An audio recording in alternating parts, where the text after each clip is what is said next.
अस्सलामुअलैकुम। आज हम पढ़ेंगे countdown mathematics book 4 month of November का। आज हमारा सेकंड लेक्चर है एक्सरसाइज 3B। ठीक है, एक्सरसाइज 3B सबसे पहले हम क्वेश्चन 1 सॉल्व करेंगे। तो क्वेश्चन नंबर 1 में है fill in the blanks. Fill in the blanks के फर्स्ट पार्ट में लिखा हुआ है the fraction with the numerator 1 is called a dash fraction. देखिए, जब भी न्यूमरेटर में 1 आए फ्रैक्शन फॉर्म में, फ्रैक्शन फॉर्म आपको मैंने बताया था अपॉन में होता है, जैसे कि 2/3, 4/6, 5/8, इस तरह से ये कौन सी फॉर्म कहलाती है?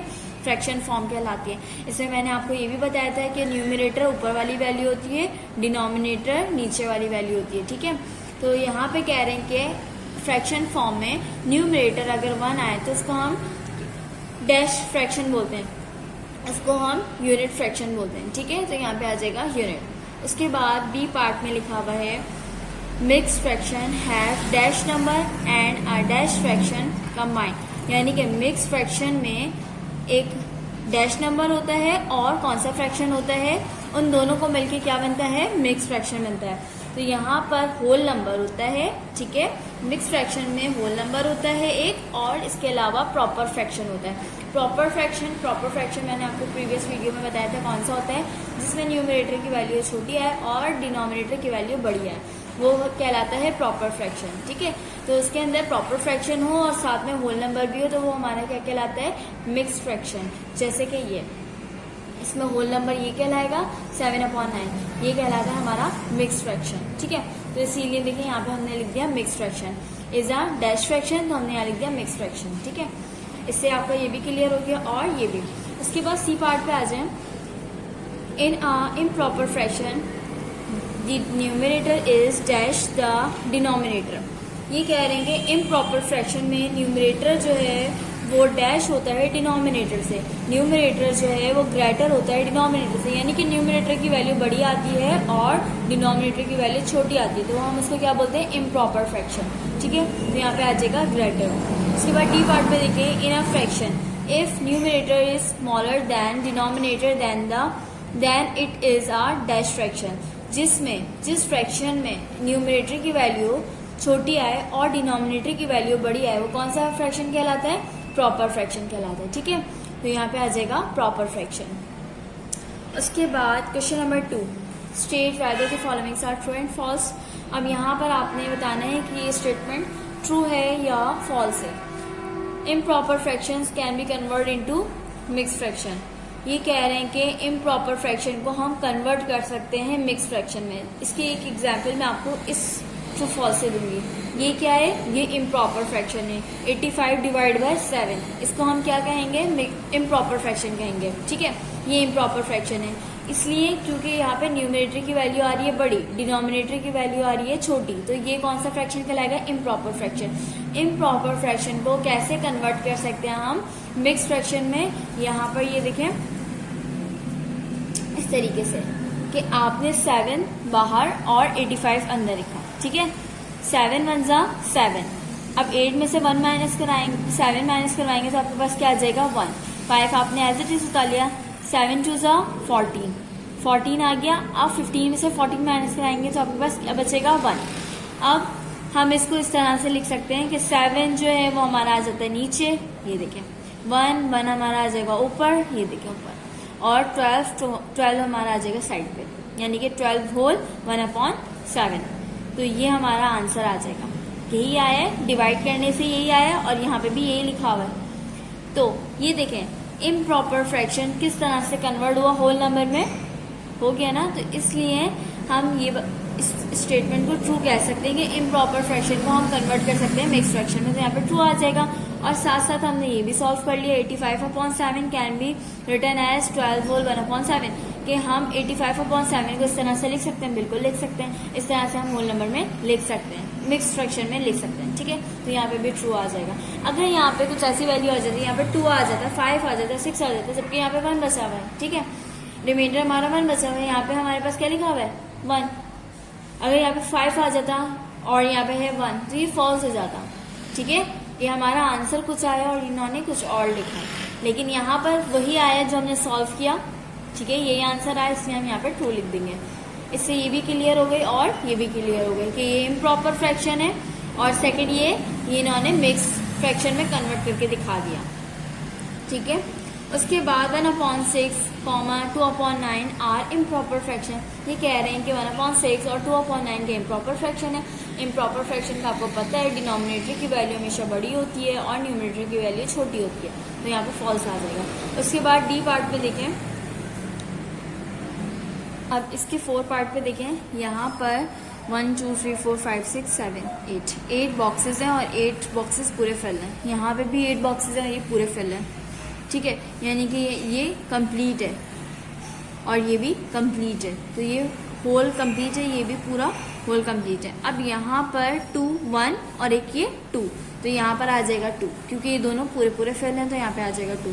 इसके अलावा यहाँ पर ये कंप्लीट नहीं है। अगर ये कंप्लीट होता तो हम यहाँ पे 3 लिख देते, लेकिन ये कंप्लीट फिल नहीं है। ये कितना कंप्लीट है? 8 बॉक्सेस हैं, लेकिन उसमें से 3 फिल हैं, तो 8 जो टोटल होंगे वो आ जाएंगे और 3 जिनमें कलर हुआ होगा वो आ जाएंगे, यानी कि 3/8। यहाँ पे 3/8 हमने कैसे लिखा कि यहाँ पर टोटल बॉक्सेस कितने हैं? 8। इसके अलावा कलर्स कितने में? 3 में, तो हमने यहाँ पे 3 लिख दिया। इसके अलावा यहाँ पे होल जो कंप्लीट है पूरे पूरे, तो यहाँ पर 1 है और ये 2 है, तो यहाँ पे आ जाएगा 2 होल 3/8, तो ये आ जाएगा ट्रू, क्योंकि यहाँ पे इन्होंने ये बात सही लिखी है कि 2 कंप्लीट है और इसके अलावा जो 8 बॉक्सेस है इसमें से 3 फिल है, तो यहाँ पे ट्रू है। ठीक है, the combination of a whole number and improper fraction is called a mix fraction. ये कह रहे हैं कि the combination of whole number और इम्प्रॉपर फ्रैक्शन जो है उन दोनों के कॉम्बिनेशन को हम मिक्स फ्रैक्शन कहलाते हैं। फॉल्स, वो इसलिए क्योंकि होल नंबर और प्रॉपर फ्रैक्शन के कॉम्बिनेशन को हम मिक्स फ्रैक्शन कहलाते हैं। ठीक है, मिक्स फ्रैक्शन वो कहलाता है जिसमें होल नंबर आए और प्रॉपर फ्रैक्शन आए, लेकिन इन्होंने क्या बात कह दी? Improper fraction. इम्प्रॉपर फ्रैक्शन नहीं, प्रॉपर फ्रैक्शन आता है। ठीक है, तो यहाँ पे आ जाएगा फॉल्स। इसके बाद question number 3, select the correct answer from the given option 4 5 6/13 can be return as. अब इसको सॉल्व करेंगे, फिर उसके बाद पता चलेगा कि हम इसको इस तरह से लिख सकते हैं, इस तरह से लिख सकते हैं, इस तरह से लिख सकते हैं या इस तरह से। तो देखें, हमेशा डिनोमिनेटर की वैल्यू छोटी आए, न्यूमरेटर की वैल्यू बड़ी आए, तो हम उसको क्या करते हैं? डिवाइड करते हैं। जैसे हमने यहाँ पर डिवाइड किया 85/7 को हमने किया कि डिनोमिनेटर की वैल्यू छोटी थी और न्यूमरेटर की वैल्यू बड़ी थी, हमने 7 बाहर रखा और 85 अंदर। इसी तरीके से हम 13 जो है वो बाहर रखेंगे और 4 5 6 अंदर, इस तरह से। ठीक है, यहाँ पे 2 डिजिट है, हमने शुरू के 2 डिजिट ले लिए। 13 3 39 हो जाएगा। अब 5 में से 9 माइनस नहीं हो सकता, हम 1 इससे ले लेंगे। 15 में से 9 माइनस करवाएंगे तो हमारे पास 6 बचेगा। अच्छा, 3 में से 3 माइनस करवाएंगे तो हमारे पास कुछ भी नहीं आएगा। उसके बाद 6 हमने ऐसे से उतार लिया। 13 5 65 हो जाएगा। 66 में से 65 माइनस करवाएंगे तो आपके पास 1 बचेगा। तो यहाँ पर 13 नीचे, इस तरह से आप देखा करें इसको कि यहाँ पर जैसे अगर यहाँ पे 13 लिखा हुआ है तो ये 13 नीचे, 1 ऊपर और 35 साइड में। ठीक है, यानी 35 होल, और यहाँ पर जो आपका आंसर आएगा वो आएगा 1/13, इस तरह से 13 होल 1/13। ठीक है, ये आपका आंसर होगा। 13 नीचे, ये देखिए नीचे, 1 ऊपर, ये देखिए 1 ऊपर, उसके बाद 35 साइड में, 35 साइड में। ठीक है, तो इसको इस तरह से पढ़ेंगे 35 होल 1/13। तो आपके पास इन 4 ऑप्शन में ये देखें, ये सेम है, आप फर्स्ट पे टिक कर दें। ठीक है, आपने फर्स्ट पे टिक कर देना है। उसके बाद यहाँ पे लिखा हुआ है 1/5 is unit factor, improper fraction, proper fraction, improper fraction या मिक्स फ्रैक्शन। तो देखें, मैंने आपको बताया जहाँ पर न्यूमरेटर की वैल्यू 1 आ जाए वो कौन सा कहलाता है? Unit fraction. ठीक है, तो यहाँ पर ये क्या होगा? Unit fraction. ठीक है, यूनिट फ्रैक्शन पे आपने टिक कर देना। उसके बाद आ जाए आप सी पार्ट पे। इसमें लिखा हुआ है 6 whole 1/7 can be return as. अब यहाँ पर इन्होंने होल नंबर में दे दिया। अब इसको चारों ऑप्शंस में होल नंबर नहीं, फ्रैक्शन फॉर्म गिवन है, इसको फ्रैक्शन फॉर्म में लिखना है। फ्रैक्शन फॉर्म में किस तरह से लिखेंगे? 7 को 6 से मल्टीप्लाई कराएं। 7 को 6 से आपने जब मल्टीप्लाई कराया तो आपके पास आया 42। ठीक है। 7 6 42, जैसे यहाँ पे डिनोमिनेटर और साइड में जो होल नंबर वाली वैल्यू है आपने इन दोनों को मल्टीप्लाई करा दिया। 7 6 42, और जो आपके पास न्यूमरेटर वाली वैल्यू यानी ऊपर वाली वैल्यू है आपने उसको ऐड करवा देना है। 42 में 1 ऐड करवा दें, तो 42 में जब आप 1 ऐड करवाएंगे तो आपके पास आंसर आ जाएगा 43। तो 43 यानी कि न्यूमरेटर वाली वैल्यू आ गई आपके पास 43 और डिनोमिनेटर एज इट इज, ठीक है। जब हम होल नंबर को चेंज करते हैं फ्रैक्शन फॉर्म में तो हम इसको इस तरह से चेंज करते हैं, डिनोमिनेटर तो यही रहेगा, जो यहाँ पर है वो यही रहेगा, लेकिन न्यूमरेटर वाली वैल्यू को इस तरह से करते हैं कि 7 6 इसको इससे मल्टीप्लाई करवाते हैं और ऊपर से 1 ऐड करवा देते हैं। तो 7 6 42 और 1 ऐड करवाया तो हमारे पास आ गया 43। तो 43 हमने यहाँ लिख दिया और अपॉन 7 एज इट इज आ गया, ठीक है। उसके बाद 3/7 is improper fraction, unit fraction, mix fraction या प्रॉपर फ्रैक्शन।